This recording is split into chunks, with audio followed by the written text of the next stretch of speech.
अस्सलामुअलैकुम जी। आज 5 क्लास का टॉपिक है टाइप्स ऑफ रिप्रोडक्शन। तो सबसे पहले आपको पता हो कि रिप्रोडक्शन किसे कहते हैं। हम रिप्रोडक्शन को डिफाइन करेंगे। तो रिप्रोडक्शन बेसिकली कहते हैं कि अगर ये एक ऐसा प्रोसेस है जिसमें लिविंग ऑर्गेनिजम्स अपनी ही तरह के नए ऑर्गेनिजम्स प्रोड्यूस करते हैं। ठीक है। और बेसिकली यहाँ पर आपके ऊपर दो टाइप्स बताई गई हैं रिप्रोडक्शन की, एक है सेक्सुअल और एक है एसेक्सुअल रिप्रोडक्शन। तो बेसिकली आपसे जो पहले आपके सामने आ रही है वो एसेक्सुअल रिप्रोडक्शन है, जो कि सिर्फ फर्स्ट टाइप है। इसके बारे में हम जानेंगे और देन फिर हम सेकंड टाइप की तरफ मूव करेंगे। तो first type asexual reproduction. Basically ये रिप्रोडक्शन की वो टाइप है जिसमें सिंगल पेरेंट इन्वॉल्व होता है। आपका चैप्टर प्लांट्स से रिलेटेड है, तो हम यहाँ पर प्लांट्स में देखेंगे कि प्लांट्स में एसेक्सुअल रिप्रोडक्शन किस तरह से होती है।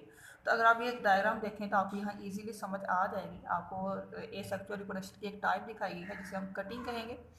देखें यहाँ पर कि एक सिंगल प्लांट आपको दिखाया गया है और वहाँ से अगर आप एक उस प्लांट की एक शूट काट कर किसी दूसरे पॉट में या किसी दूसरे गमले में लगा देंगे तो वहाँ से आप देखेंगे कि उस शूट से एक नया प्लांट ग्रो कर जाएगा, जैसा कि आपको यहाँ पर दिखाया गया है। तो बेसिकली यहाँ से देखें, एक एक शूट से आपने एक नया प्लांट ग्रो करवा लिया जो कि अपने पेरेंट की एग्जैक्ट कॉपी है। तो बेसिकली ये एसेक्सुअल रिप्रोडक्शन की कैटेगरी में इसको रखा जाएगा जी। अब सेकंड टाइप की तरफ चलते हैं, दैट इज सेक्सुअल रिप्रोडक्शन, जो कि आपको यहाँ पे दिखाई गई है। सेक्सुअल रिप्रोडक्शन बेसिकली रिप्रोडक्शन की वो टाइप है जहाँ पर टू पेरेंट्स इन्वॉल्व होते हैं। लेकिन यहाँ पे हम प्लांट्स में देखेंगे तो पहले थोड़ा सा आपको ओवरव्यू आपको पता हो, आपने पीछे पढ़ा था, आपने लास्ट लेक्चर में स्ट्रक्चर ऑफ फ्लावर के बारे में। यहाँ पे देखेंगे, यहाँ पे आपने पढ़ा था कि this part is the male reproductive part of a flower. ठीक है, यानी कि ये जो स्टेमन है ये मेल रिप्रोडक्टिव पार्ट है और पिस्टल जिसे आप कार्पल के नाम से भी जानते हैं ये फीमेल रिप्रोडक्टिव पार्ट है प्लांट का। ये जो आपको इतना पोर्शन यहाँ पर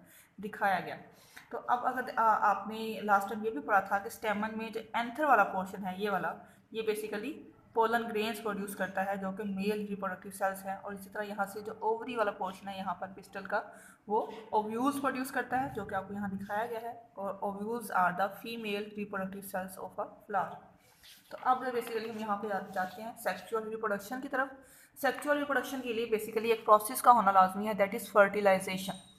फर्टिलाइजेशन का प्रोसेस कैसे चलता है या उसके स्टेप्स क्या हैं वो आपको यहाँ डायग्राम में देखें, आपको यहाँ समझाया गया है। पहले आप इस डायग्राम को फोकस रखिएगा।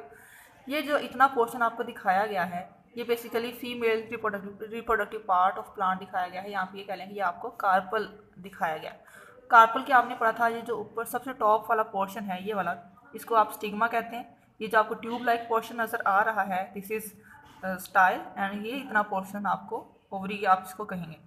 और इस ओवरी के अंदर आपको ये जो येलो कलर के नज़र आ रहे हैं पार्ट्स, इनको ओव्यूल्स के नाम से लेबल किया गया है जो कि रिप्रोडक्टिव सेल्स हैं प्लांट के या एक फ्लावर के। तो बेसिकली फर्टिलाइजेशन के लिए होना कैसे होगी कि जब male and female reproductive sales आपस में फ्यूज़ कर जाएंगे, आपस में उनकी बाइंडिंग हो जाएगी, तो उसको आप फर्टिलाइजेशन कहेंगे। तो यहाँ पे फर्टिलाइजेशन कैसे होगी, सबसे पहले आप पॉलिनेशन के बारे में पढ़ चुके हैं। पॉलिनेशन बेसिकली आपने पढ़ा था कि अगर ये देखें, आप लास्ट टाइम यहाँ पे पढ़ चुके हैं कि अगर एक ही प्लांट अगर एंथर से पोलन ग्रेन से हैं वो स्टिग्मा में ट्रांसफ़र हो जाए तो उस प्रोसेस को आप पॉलिनेशन कहेंगे। तो जब पॉलिनेशन हो जाने के बाद अब एंथर अब पोलन ग्रेन्स जो हैं वो यहाँ पर आ चुके हैं, उसके बाद फर्टिलाइजेशन का स्टेप आ रहा है। वो कैसे होगा कि जैसे ही पोलन ग्रेन्स यहाँ पर स्टिग्मा पे पहुँच गए, आ गए यहाँ पर, तो अब क्या होंगे, वो नीचे की तरफ मूव करना शुरू करेंगे, डाउनवर्ड उनकी मूवमेंट होगी।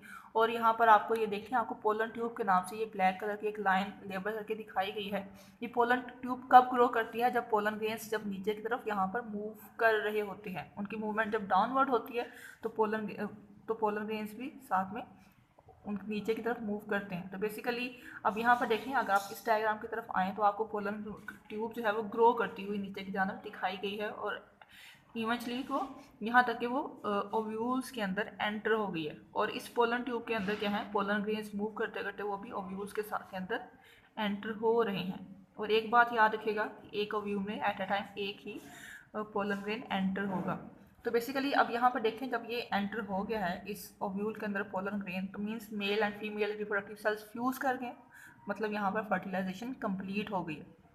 अब फर्टिलाइजेशन के बाद जो क्या होगा कि ये जो पोलन ये जो ओवरी है ये बेसिकली फ्रूट में चेंज होना स्टार्ट हो जाएगी।